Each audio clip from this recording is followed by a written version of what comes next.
புதிதாக தேர்ந்தெடுக்கப்பட்டிருக்கின்ற முதலமைச்சராக பதவியேற்கின்ற தம்பி விஜய் அவர்களுக்கு வாழ்த்துக்களை தெரிவித்து தீர்மானம் நிறைவேற்றியிருக்கிறார்கள். நானும் நேற்றே வாழ்த்துக்களை தெரிவித்த ஒரு புதிய புரட்சியின் மூலமாக அவர் வந்திருக்கிறார்.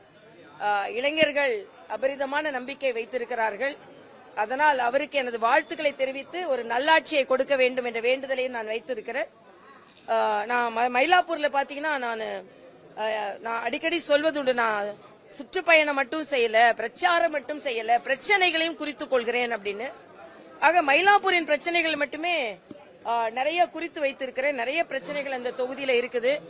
அதனால தம்பி விஜய் போன்றவர்கள் எல்லாம் மக்களுக்கு ஆதரவாக இருப்பார்கள் என்ற நம்பிக்கை எனக்கு இருக்கிறது. அதனால அவர் முதலமைச்சராக பதவியேற்ற பின்பு மயிலை மக்களுக்காக என்னவெல்லாம் குறித்து வைத்திருக்கிறேனோ அதை அவரிடம் கொடுத்து மயிலை மக்களுக்கு வேண்ட உதவிகளை செய்ய வேண்டும் என்று நான் கேட்பேன். அது மட்டுமல்ல, இன்றைக்கு மக்கள் மீது அவர் மீது வைத்திருக்கும் நம்பிக்கையை அவர் நிச்சயமாக நிறைவேற்றுவார் என்ற எண்ணமும் எனக்கு இருக்கிறது.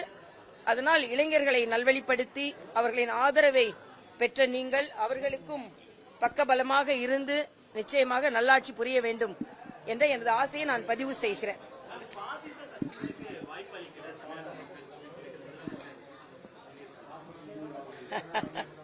அதாவது முதலமைச்சர் அவர்கள் ஆட்சியில இருக்கும் போதுதான் ஒரு பாசமுள்ள கட்சியை பாசிச கட்சின்னு சொல்லிக்கிட்டு இருந்தாரு.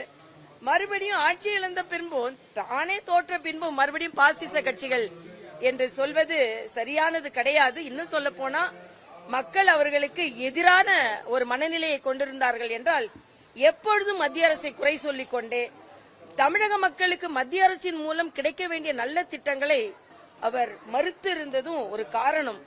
அதனால் திருப்பி அவர்கள் யாரும் தோல்வி அடைந்தவர்களை நான் எப்பொழுதுமே கவலை அளிக்கக்கூடியவர்களாக தான் பார்த்திருக்கிறேன். அதனால அந்த தோல்வியின் வலி எல்லாருக்குமே இருக்கிறது. ஆனா இப்பொழுது பாசிச சக்தி என்று சொன்னால் தமிழகத்தில் ஒரு அலை அடித்தது என்பதை யாரும் மறுக்க முடியாது. விஜய் அலையை அடித்தது. அதுல சில தோல்விகள், எதிர்பார்த்த வெற்றிகள் கிடைக்கவில்லை. ஆனா அது பாசிச சக்திகளுக்கு என்று சொல்ல முடியாது. என்னென்று அப்படி பார்த்தா இந்தியா முழுவதும் 4 மாநிலங்களில் தேர்தல் நடந்தது. அஸ்ஸாம்ல பாஜக வெற்றி பெற்றிருக்கிறது. மேற்கு வங்கத்தில் துடை தெரியப்பட்டிருக்கிறது மம்தா ஆட்சி. கேரளாவில் கூட 3 தாமரைகள் மலர்ந்திருக்கின்றன.